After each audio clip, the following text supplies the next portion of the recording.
Introducing first, from Miami, Florida, weighing 260 pounds, Rocky Maivia!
Both men enter this match with title weights, which set them on a collision course for this very moment. It's all or nothing, and these two men wouldn't have it any other way. Well, the door's locked, and at this point, the competitors might just be wondering exactly what they've gotten themselves into. That's right, Byron, and there's so much on the line here tonight.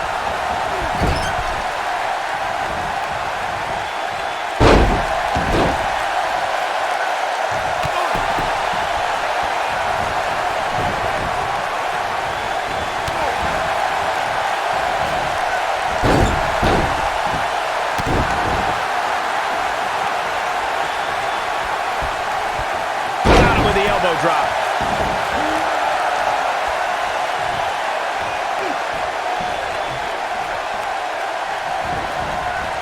Executed perfectly.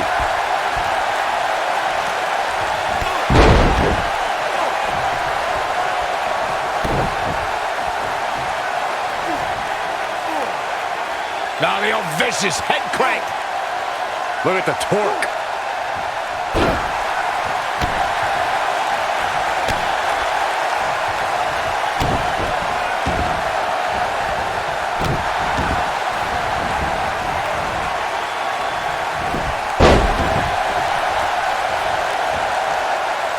Rough spot for him here.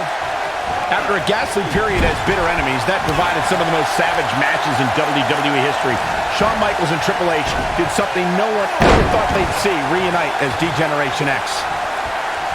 Starting to struggle. Isn't showing much life here, guys.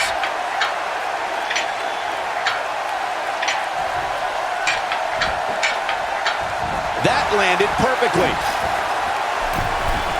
I want to touch on the DX reunion you brought up, Michael. Only an entity like as evil as Mr. McMahon could be a common enemy that brought HBK and the game back together.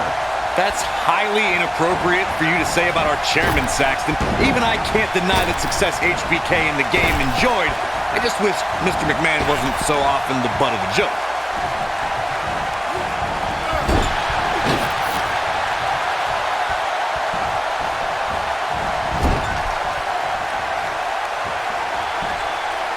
Got their opponent up. The steel cage is a massive enclosure that stands 15 feet in height. For almost 35 years, a select group of high flyers have taken their aerial assaults to greater heights. And when I say that, I mean superstars climb to the top of the steel cage, the real high red district, and dive off onto their opponent. And that all started with one man in October of 1983, Jimmy Superfly Snuka. To your point earlier, Byron, we've definitely seen some unbelievable attacks be launched from the top of the steel cage. And you mentioned the most iconic, the steel cage match for the Intercontinental Championship that saw Jimmy Superfly Snuka clash against bitter rival, the magnificent Morocco. There's no denying that Superfly set the bar. You look over the years to people like Jeff and Matt Hardy, Eddie Guerrero, Kurt Angle, and Chris Jericho. They continued to push the envelope and executed unbelievable attacks from the top of the cage. And watch Rikishi take flight up the top of the steel cage. Wow. Guys, when The Rock first broke into WWE, he was often referred to as a blue chipper. And given his legendary lineage, it's easy to see why so much was expected from him right from the start.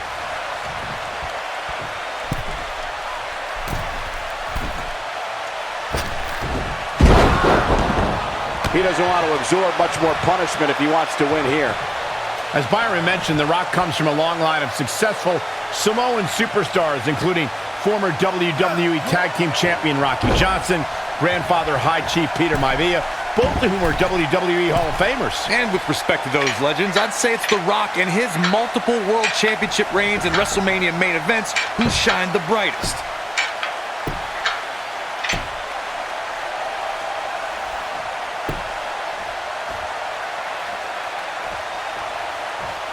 The rivalry between Ultimate Warrior and Ravishing Rick Rude began during the Super Pose Down at the 1989 Royal Rumble. Then it progressed to where both superstars battled over the Intercontinental Championship. At SummerSlam 90, the rivals met inside a 15-foot-high steel cage for the WWE Championship. Victory could be achieved by pinfall or escape from the cage.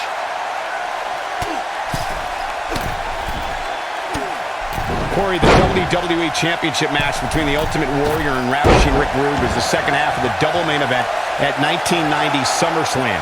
The rivalry between the Warrior and the Ravishing One was so heated that no one knew what to expect once the two men were able to battle inside a steel cage, which at the time was the most grueling match in all of WWE.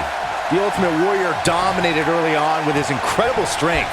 Rick Rude turned the tables and used the steel surroundings to his advantage. At one point, Rude dove from the top of the cage onto the Warrior. But after the Warrior's signature Gorilla Press Slam, the Ultimate One climbed over the cage and retained his WWE Championship.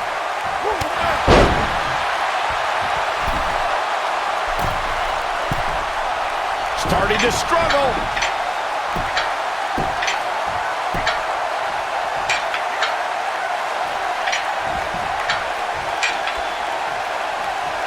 Both these superstars appear to be operating on fumes here, guys.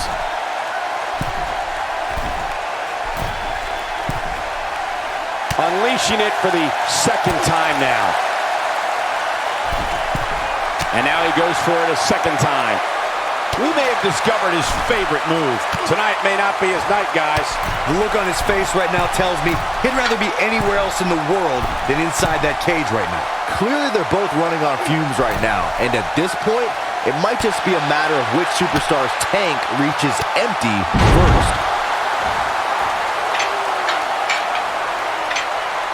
He's fighting from underneath.